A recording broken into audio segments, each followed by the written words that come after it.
Hey,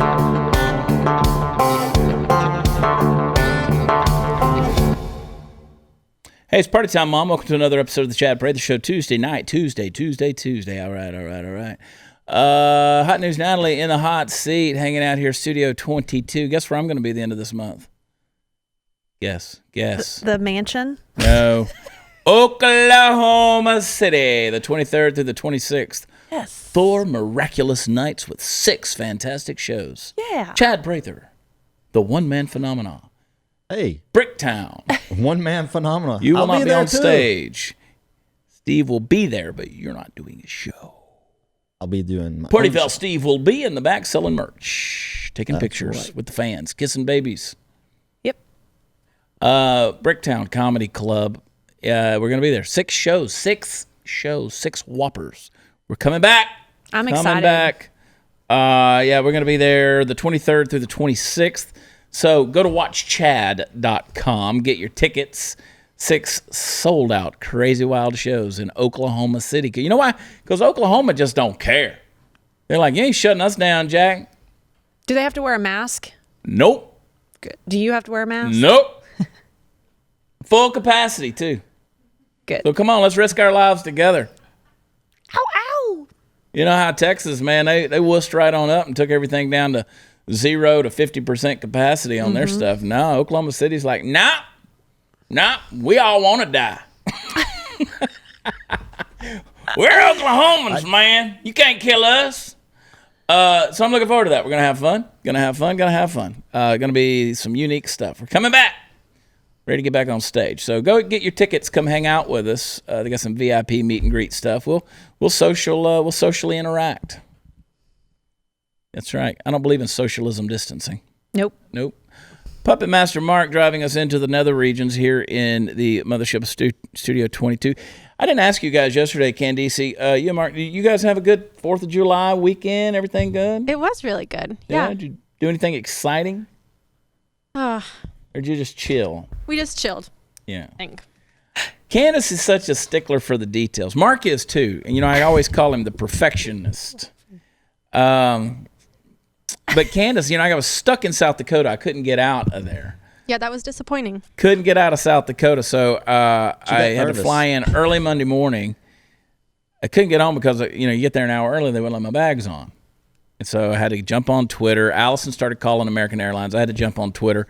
And I will give it to American Airlines. As much as we fly there, Steve, with them, about 200,000 miles a year, we don't have a lot of complaints with American. No. But if we do, and I jump on them on Twitter, they respond, and they got it taken care of. So thanks to them. Deleted the tweet, my snarkiness.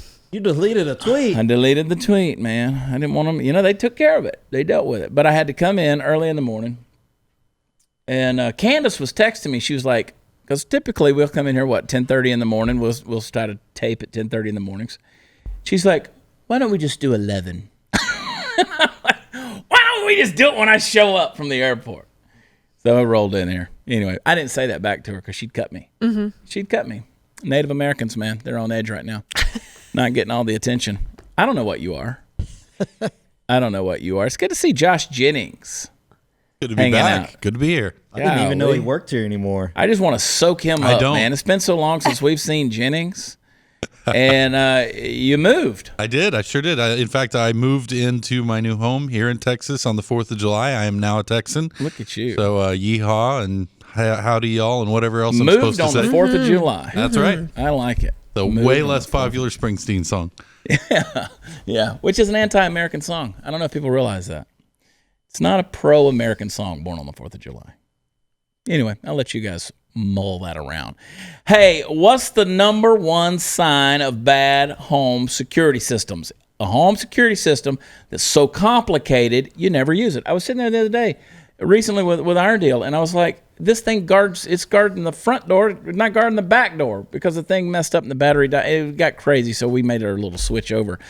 That's the exact type of security system Simply Safe has spent a decade fighting against. They believe simple is safer, and they're right. It's exactly why Simply Safe is the home security system for you right now. When you're feeling safe at home, And that matters. It's never been more important than right now. Simply Safe was designed to be easy to use while protecting your whole home 24/7. Order online with the click of a button. Open the box, place the sensors, plug it in, and your home is protected around the clock. That's exactly what we did. I solved the problem. No technician or salesperson has to come to disrupt your life or come into your home or anything else.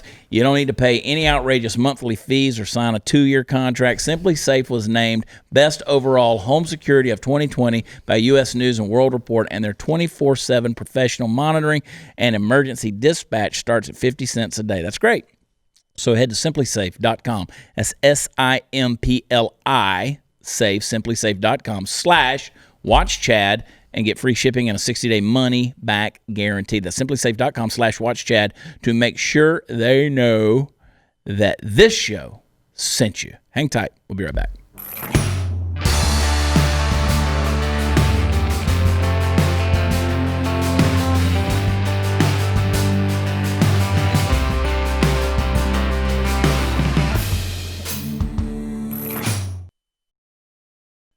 Boy, howdy, boy, howdy. So many things going on in our world today. The world's gone crazy. It really is. And we're right there at the front as Americans. But we're going to fix all that. We talked about it last night on the show. Doing my little bit, my part of we talked about running for governor and stuff like that. Your little bit's going to be a lot of bit. Well, we'll see. We'll see. But I had a lot of questions for you. I'm approaching it humbly. Yeah. Reluctantly. And with reservation in that not my motivation or in terms of my passion for it. Because my conviction is there. But again, I'm not a politician. I'm not one of those guys. I'm a bottom line kind of person. Mm-hmm. I'm very black and white, right? You can think what you want to think about me. That's okay. I've been doing this thing for a long enough time. I'm not trying to win any public opinion polls out here. You like me, you like me. If you don't like me, you don't like me. There's not a whole lot in between. We'll see what happens. But I'm going to come out with a list of platform issues here pretty soon. I think that the people of Texas is going to resonate with them, and we'll see. But I'm also serious about this in that people keep saying, well, you're not going to do any more funny stuff. You're not going to travel. You're not going to do anything. No, look, we got a long time before an election, right? So we got a couple years. But I can't help but be myself, right?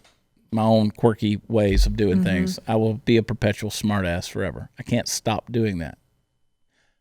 But I do take these issues serious. So a lot of folks send me messages and they're saying, well, what about this? What about this? What about this? And there's some of these fringe, quirky things that are out there. And I'm like, just chill. But it's been interesting, and I do appreciate the responses and the questions. Do you have questions? I do. Hot news, Natalie? Yes, I spent a lot of time having to retract my. No, he's kidding. You kept guys. telling everybody I was kidding. Yeah, I really did get a lot of phone calls, text messages, and messages on social media, and I told them all, no, he's kidding. And then I finally text you, and you're like, duh. Well, I think like that. Like I kid about a lot of things. I would never kid about that. Okay. Right, because that's a big deal. Like Texas matters. It does to me. There's just some things you don't joke about. America matters to me. I wouldn't, even my wife, she said, you're not doing this as a stunt, right? Just to try to, and I said, no, I would never do that. I love this state too much. Mm-hmm. I really love this state. Anyway, I love the attitude that defines this state. One of the big concerns I saw when I was reading through your social media after you posted that is, what are you going to do about the homeless pet situation in the state of Texas? Did you really see that one? Yes. Yeah. So I'm going to move them all in with that person. All right. He's going to open a restaurant. That's what he's going to do. You know what? I do love, never mind. I think that let me just move them in with her. Yeah. I got a feeling that was a her. I don't know. But I mean, that's the kind of stuff that the governor gets every day. Thousands of messages. Oh, I know, buddy. Stuff like that. And how do you prioritize what is? Because what's priority to one individual person is not necessarily a priority to the community or the state as a whole. Well, and that's people have gotten to a point. Kevin Wade. Shout out to the Fact Pack. They've got a new Fact Pack private group on Facebook. Yeah, they want to know when you're joining. I joined. Oh, you did? Okay. Yeah, Sis sent me an invitation, and I joined. I typically don't do those things. You don't. I usually do to go in and And make Kevin sure- Wade, he even monitor. told everybody, I saw a comment, he said, Chad typically, he kind of stays back. But I went into the Fact Pack, and we're hanging out. The people say, what's the Fact Pack? Well, it's the folks that if you're watching the live comments on YouTube, I got on there one time. Every now and then I'll comment. Mostly I observe because I like to read comments and see what's there. And I say hello, and I love everybody and, wish them a good evening. But I was doing that one night, and some guy was on there kind of trolling, and he kept calling me fake Chad because how could I be here in the studio and commenting on the live feed on YouTube? He doesn't have his phone in his hand. Yeah. He's not talking to us. He's right there. I'm watching him. Well, that is the beauty of technology these days. We can actually pre-record things, which is what we do. So, so then was it Gerald or who was it who they misspelled it fack instead of fake? Instead of fake Chad, it was fack. Chad. So I started calling him the Fact Pack and FAK Pack. And so it's a group of about 24 folks that are on there that are very faithful, and I really appreciate them. So they got the private group on there, but I typically don't go because there's a lot of those groups tend to go south, especially if you ever open them up to the public. So guys, keep it private. I don't know what your intentions are there, but keep it private as long as you can, and let people be invited in, or you have to approve them because. We had that Chad Prather fans page, and it may still be out there. I don't know. It's still out there. I am a member of that one, but I just kind of monitor what goes. I've never had anything to do with that, but you talk about that page, but you talk about the weird messages you get. Yeah. Like that's a perfect example. People would send me stuff and say, I can't believe you're allowing this to happen on your page, and people say these things, and I'm like, I don't even know what you're talking about. I mean, it's like the Watch Chad Prather page on Facebook. People, they see the Blaze Media articles that are on there. There's about 8 to 10 that are posted every single day on there. I'm a member of the Blaze Media family, right? So we post the articles on there, and people. I'm not the one posting those. I'm also not the person writing the headlines. I'm also not the person making the comment about the headlines. Mm-hmm. So sometimes they do the best they can to try to echo my voice, but it's kind of hard to do. I feel like you're shattering a lot of dreams right now. Well, we've talked about this a little bit on the show, just about that. That's not me. And when it's me. If you follow me long enough, when it's me saying something. If it's one of my videos or it's, but that's the articles, they're just up there because that's what we do. That's what we do. And I think that the Blaze Media does a fine job of talking about, different things. Of getting different news stories out there, some of the quirky and the odd and the things that you might not hear on the mainstream. Question. Well, may I say... Now that you've repented and yeah. said, I'm sorry, Chad is running for governor of Texas. Yes, it was serious. I apologize.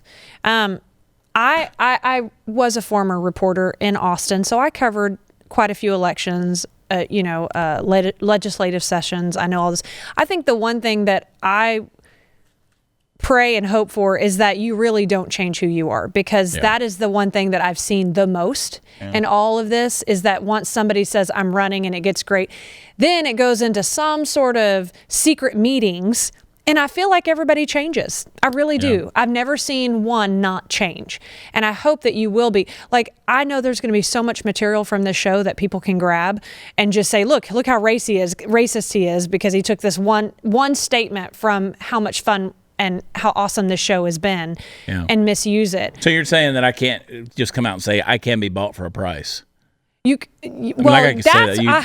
hope you do say that. Yeah. If you want me out, I can be bought. Now there's Chad. Yeah, exactly.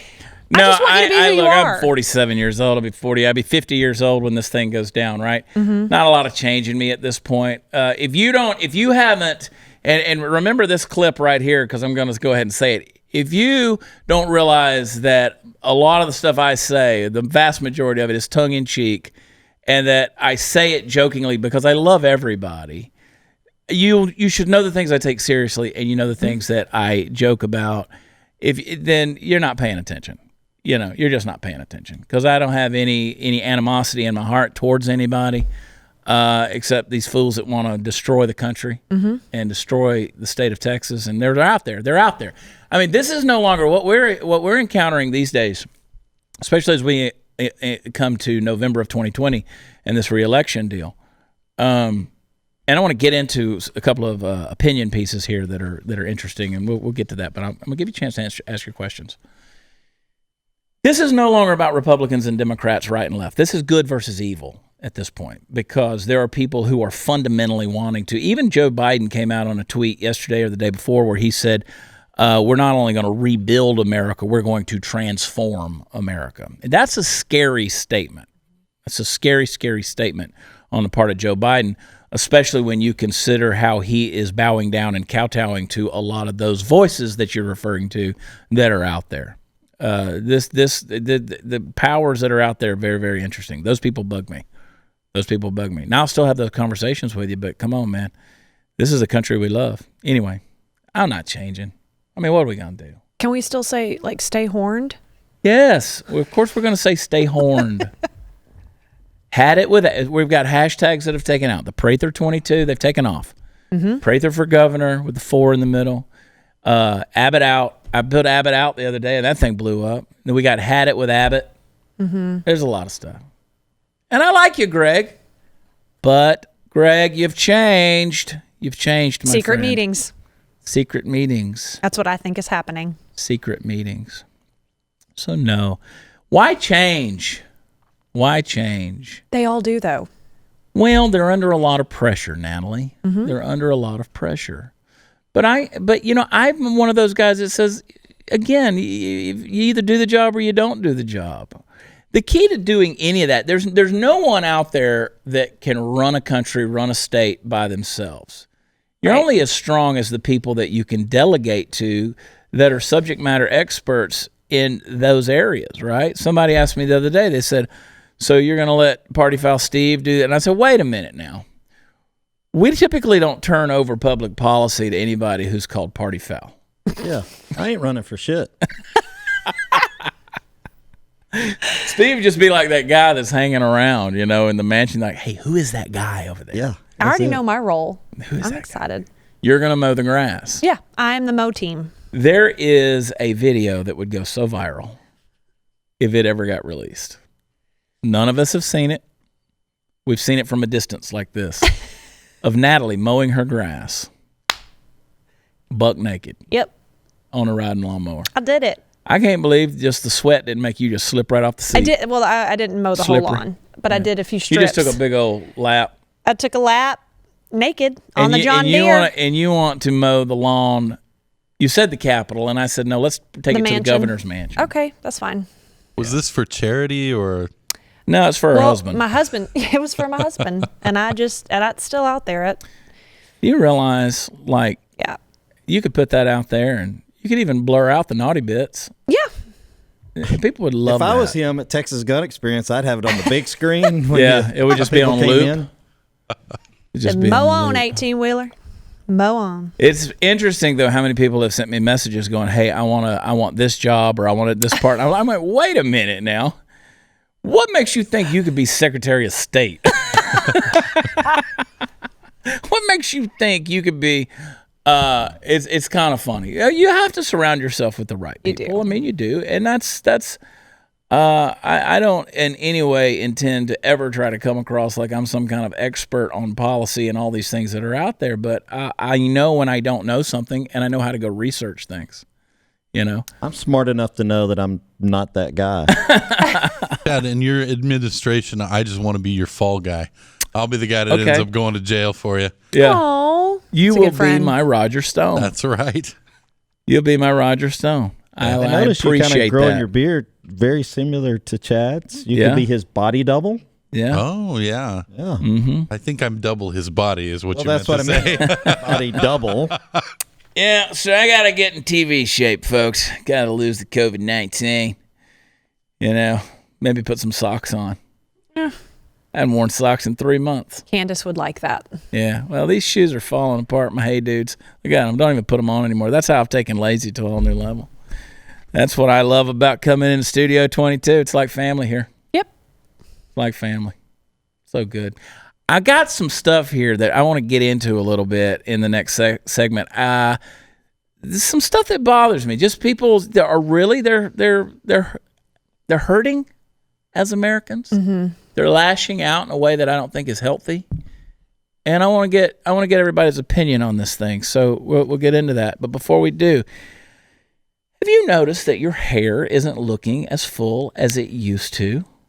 Yeah, losing your hair is no fun. So I want to talk to you about some options. You can go to your doctor for hair loss treatment prescriptions. You can visit the pharmacy. You can try not to go broke just to avoid going bald. Or you can try our friends at Keeps from the comfort of your own lazy boy at home. You're going to get the same doctor-recommended, FDA-approved hair loss treatment, but Keeps offers the generic versions for about half the cost. And one more thing, you're going to love this about Keeps. It's all online. You just answer a few questions, you snap some pictures of your hair, and a licensed doctor is going to review your info and recommend the right hair loss treatment for you. Then it's shipped directly to your door, and I might add discreetly. So why make unnecessary trips to the doctor and the drugstore when you can do it all from your home? Let me get you started with a special deal. Go to Keeps, KEEPS.com/loss for 50% off your first order. And listen, I want you to keep your hair, right? Keep your hair. That's keeps.com/loss. Keeps.com/loss. Hang tight.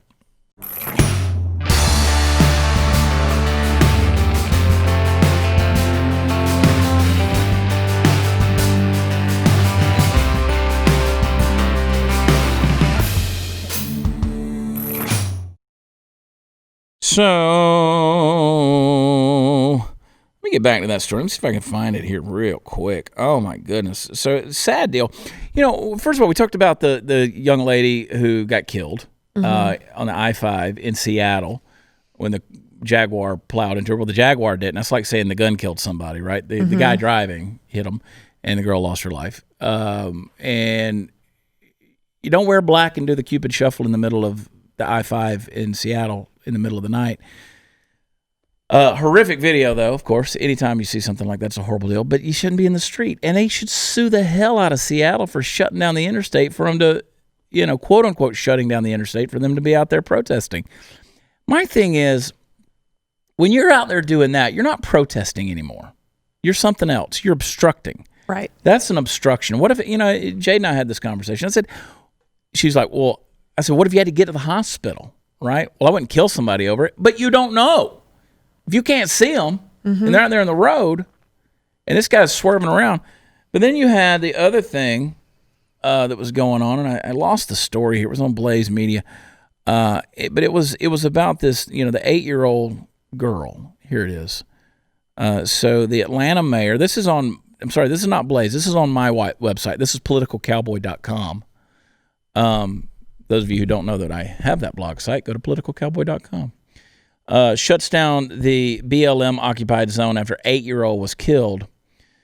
So I got a text message yesterday morning from a good friend of mine who he's been on the show, Jason Ridley, who's a state rep there in Georgia. He sent me a picture of how the armed, basically militia guys of BLM were blocking the road into this area, and they were checking people as to whether they were going to let them in, and the mayor wasn't shutting this thing down, and different things are going on. And I don't know, I guess maybe you saw the video of the black militia guys who had their rifles, and they were walking the property at Stone Mountain, which I don't have a problem with that. I mean, quite honestly, I don't have a problem with that. You have a Second Amendment. You can take your gun if you want to walk out into a public place. I don't personally have a problem with that as long as you're peaceful with it. They were chanting some things that I don't think were necessarily productive or healthy for, a united nation. But that aside, I support their right to protest and do those things. But, we're seeing this quote-unquote Black Lives Matter occupied zone that was around the Wendy's that is located downtown, also the site where Rayshard Brooks was shot and killed during his encounter with the police last month. And so the 8-year-old girl was allegedly killed by protesters on Sunday. So here you have the folks out there screaming and crying about how much Black Lives Matter. They killed a young black life in the midst of this protest. So it's just there's a lot of sadness. I mean, there's a lot of things that are going out there. There's a lot of ignorance. I mean, it's just You know, the ironic part of me, the tongue-in-cheek part of me wants to say, now here a white girl got killed protesting with Black Lives Matter in Seattle, and she got hit by a black driver? I mean, it just doesn't, what are we talking about here? And then you're going to say that Black Lives Matter, but in the midst of the protest, you're going to kill a black 8-year-old little girl. I mean, the whole thing's crazy. Yeah, and you could have Chicago that over the 4th of July weekend, 80 people were shot, at least 15 were killed. Yeah. Gosh. Yeah. It's over a 4th of July weekend. So Black Lives Matter, do they matter there? And it's not cops killing black people. It's black people killing black people. So I've got someone who, I posted on Twitter, I said, statues don't oppress you. Right? They want to tear down statues everywhere. Statues don't oppress you. I put this on Twitter. Your failure to graduate high school, get a job, and not have children before marriage do, though. Sorry if the facts hurt you. So the Brookings Institute came out with a study years ago that said those were the 3 most important factors for anybody. It wasn't about race. It's amazing to me. I had people who come on there and said, I'm a bigot for saying that. That I'm being racist, obviously, for saying that. I didn't say anything about the color of anybody's skin. But the Brookings Institute, who didn't say anything about that as well, said that the 3 factors of living in the middle class in America is, statistically speaking, graduate high school, don't have kids before the age of 21 and don't do it outside of marriage, and get a job and keep it, right? Especially a job with some upward mobility that you can expand on. Those are just facts, right? It's not a racist thing. It's not. It's just, that's a principle of life. You also said statistically. There are people who overcome that. There are people. I mean, absolutely. I had people jump my ass on Facebook about it, say, oh my God, I can't believe you're saying that. I was a single mother. I didn't graduate high school and my kids are doing great. Okay, you are a statistical anomaly. I get that. That's great. But you can't have a community. Let's talk about the black community, which everybody gets up in arms when I do this. But again, the numbers don't lie. You can't have a community that is 74% fatherless and expect those statistics to just go away. You're going to have problems in those areas. So my heart bleeds. It really does. My heart hurts. I know there's people out there that voices want to be heard. They feel the need to be heard. But when Colin Kaepernick comes out there and he wants to be that voice, who, last year, the year before, says Happy 4th of July to everybody. I hope you have a blessed holiday. And then he turns around and talks about this year and tweets how the 4th of July is all about a celebration of white supremacy and empowerment and oppression of blacks. And I'm paraphrasing, of course. But it's like, dude, just shut up at this point. Right. You are just stirring the pot on this whole thing. And now you have the NBA that wants to paint Black Lives Matter on their basketball courts. And the NFL wanting to play the black national anthem. What is I read it, but when did that become a thing? It's a segregation right there. They've adopted segregating. Martin Luther King's rolling over in his grave. Yeah. I mean, he's just rolling over in his grave on this thing. I have a dream that one day in the hills of Georgia, little black boys and little black girls will hold hands with little white boys and little white girls. And that people will be judged on the content of their character and not the color of their skin. And now Malcolm X was a different story. Malcolm X, I remember when Martin Luther King, reading about Martin Luther King Jr., who went to the White House, and he said, look, you need to do things the way I'm saying it, or I got this other brother that's going to come in here, and he's got a completely different idea. Because Malcolm X was a lot more militant, right, in his deal. But when you talk about Martin Luther King Jr., who wanted peaceful protest, the marches, they took the water hoses, they took the dogs, they took those things, they suffered in those deals, and it was wrong. It was wrong. But that's not the America we live in anymore. And so I have people who come at me and say, well, you're taking for granted systemic racism. I'm so tired of hearing that. So tired of that phrase. So tired of that. I'm sick of systemic fatherlessness in the black community, right? Let's get down to where it's at. Let's talk about the community. Let's talk about the culture. And let's not talk about the color of skin, because this isn't a skin color issue we've got going on in America. Or you wouldn't have white people doing the Cupid's shuffle out in the middle of the street getting hit by a black guy driving a car. That just doesn't line up with any of the narrative. You're right, Steve. If Black Lives Matter, Black Lives Matter. When it's black on black violence, and you say, well, you can't talk about that. Why the hell can't I talk about that? Of course I can talk about that. That's the issues that's going on. When I talk about 85% of all Planned Parenthoods being within walking distance of an urban community, it targets the black community. That's when you talk about a genocide against the black community. I mean, you're talking about a genocide of the unborn in the black community. The unborn Black Lives Matter. I love what Trump said the other day at Mount Rushmore when he said, from the unborn all the way through, the lives do matter. I mean, they matter. People don't want to hear all that. You know, and you have these white kids who are jumping out. I saw one on TikTok or whatever. She had her megaphone out and she was F you, Black Lives Matter, and if you're out here, you know, the 4th of July is a racist deal and all these things. And I'm like, man. That's the other thing Trump said that I really appreciated, and it was very divisive. Apparently, I didn't realize it was divisive until I read the news. But Trump, in his speech, said that one of the biggest things that's happening is our schools are teaching our children that their nation is a bad place, that it's a bad thing with a bad history. And that's terrible. That is terrible. I'll go out on a limb. We don't have a read, right? I'll go out on a limb. I'll just say one other thing, and this does not make me popular, but let me tell you something. You can't prove me wrong. You can't prove me wrong. There are people in the black community who have done very well for themselves in this country that you would never have done well had something like slavery not existed. The evil, I've talked about this before, the evil of slavery is a scar and a sin on this country's history and a mar on its past. It is. But all things work together for good, right? You can take some really evil things and some good things can come out of it. And you take a thing like slavery, if you don't believe me, just let's jump on the plane. We'll go to places I've been, Nigeria. I'll show you. You'll realize you're an American. You're an American. All right? Hang tight. Be right back.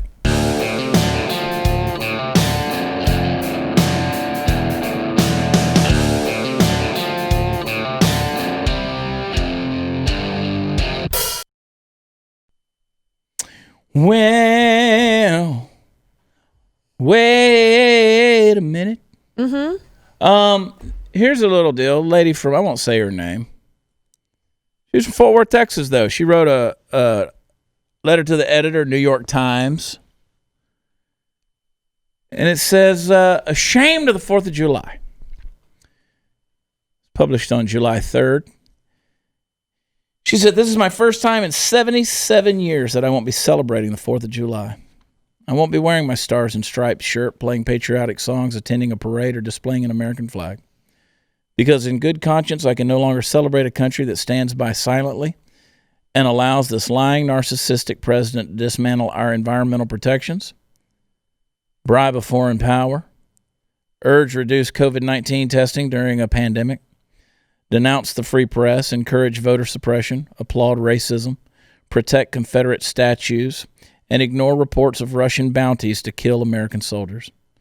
I pray that next year we will have a new president who believes in the rule of law, the Constitution, and the premise that all men are created equal. Then I will once again be able to call myself a proud American instead of just a very ashamed one.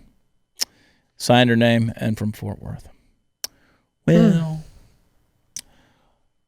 That's interesting. I mean, that tends to be a very prevailing attitude that's out there. Yeah. I got a message from a friend, somebody that's followed, been to numerous shows the other day, said, I can't vote, not voting in this election. I can't. This guy's too, basically reiterated those same points.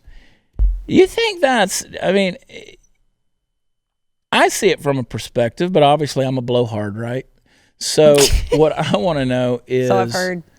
Is that, I mean, are people truly watching what the president says and does and going, these are the conclusions I'm drawing from that? Or have they just watched the news so much and seen the headlines and read the cliff notes, so to speak? They're Ding, going ding. to Facebook for their news. That's it. It's They're exactly going to what you Twitter said. for their news. They're going to social media for the news. When social media is entertainment, number one. So Snoop Dogg came out and made a little meme with our friends Hodge twins, Candace Owens, Terrence Williams, various folks out there, David Harris Jr., and said, you know, the Coon Bunch, called them the Coon Bunch, like the Brady Bunch. And I'm like, it's interesting, you know, Snoop Dogg, which I commented on there. I said, why aren't Bryson Gray and Brandon Tatum in the Coon group? I mean, they're some of my favorites. You know, I demand a recount of the Coons, Snoop Diggity. And, those are my friends, right? They have convictions. They believe in what they stand for. Every single one of them, to my knowledge, every single one of them has numerous times been invited to and visited the White House as the president's guests. They've sat around the table. They've shared a meal. I'm like, this guy he's a terrible racist in that way. But that's where the racism is on the left.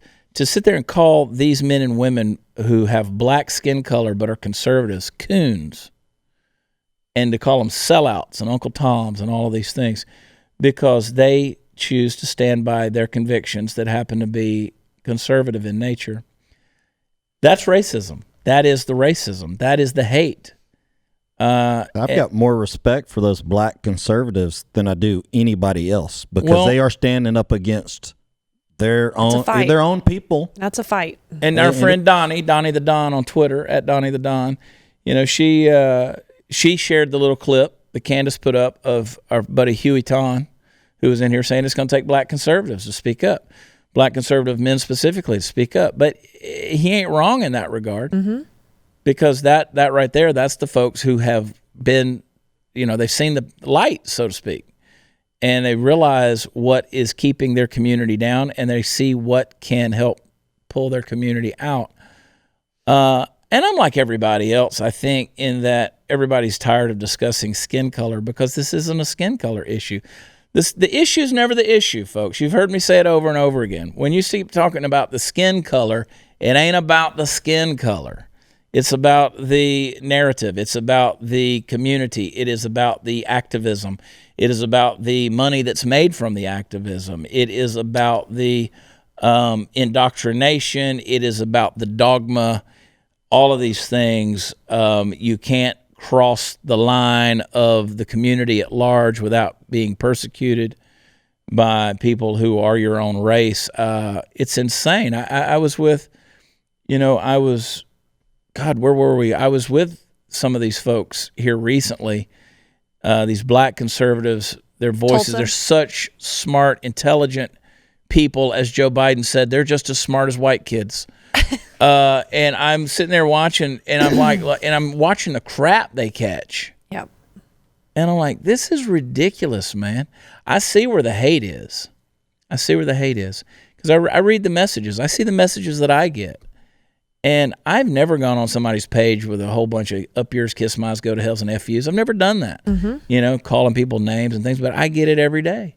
And they get it even worse from people of their own skin color. I get it from people of my own skin color, but it's just because of these white woke kids that think the black community is going to give them some big old free pass because they've been outspoken or something. I don't know what the motivation is. I want you guys to look up a term. It's been coined by my buddy Vadi Bacham.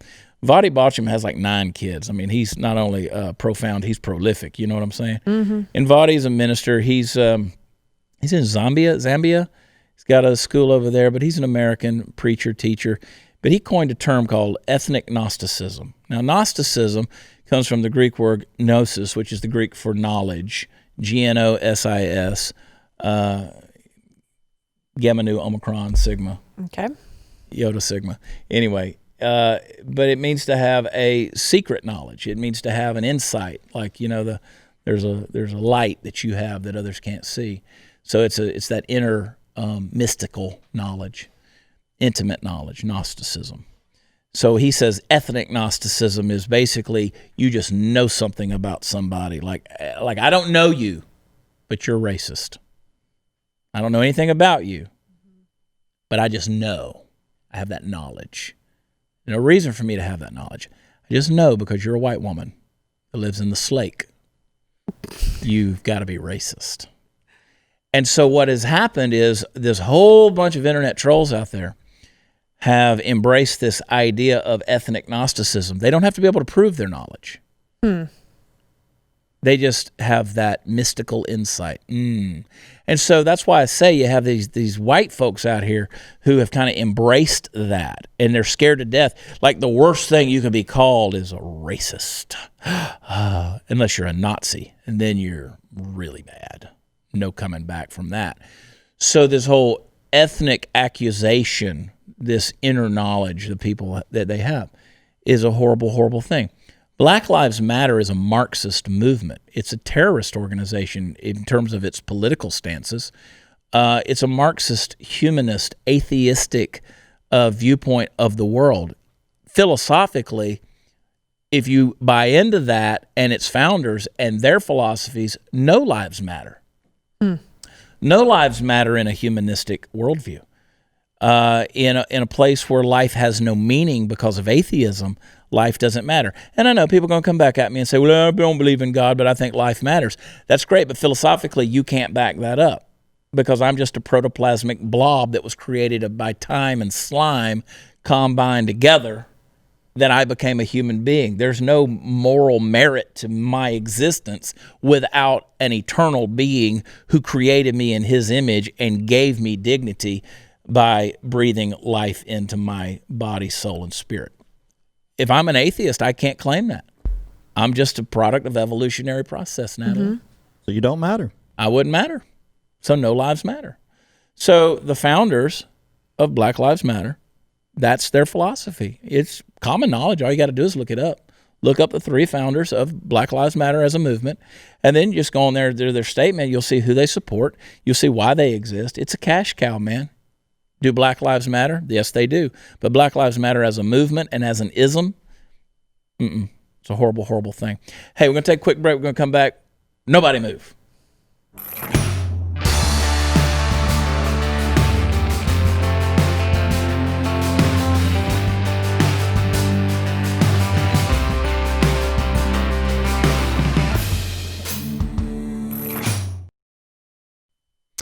And let me be fair on some things. You know, they talk about removing statues and stuff like that.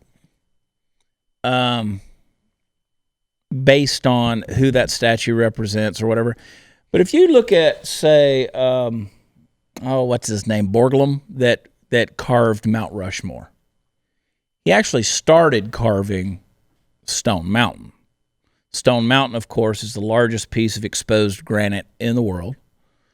Up in North Georgia, that granite just runs all over the place. I mean, all of North Georgia has that vein of granite underneath. Stone Mountain's just that massive piece that sticks out. And, of course, they have the carving on horseback of Stonewall Jackson, General Lee, and Robert E. Lee, and was it Jeb Stuart? Anyway. Borglum, who also carved Stone Rushmore, started that project, right? So he was a member of the KKK. All right? He was a member of the KKK. So I get it, right? I get it. That you want to eradicate the voice of those people who belong to those kind of things, right? I get that. But it doesn't change history, all right? It doesn't change history. And that piece of stone commemorates a piece of history. We've just gone crazy with it. We have basically become anthropomorphic in that we are applying human values to something that doesn't live or breathe, like a stone, right? That statue's never oppressed you. So I'm just telling you guys, step back, take a deep old breath. Don't be ashamed of America. Donald Trump, if he gets reelected, he's got 4 more years, and then he'll step aside. A lot of people don't believe that, but he will. I didn't like Obama, but he stepped aside. I love y'all. God bless you. Go to watchchad.com. That's where all the fun stuff is. Make sure you're subscribed to blazetv.com/Chad. We're in this thing together, folks. Stay horned. Yay!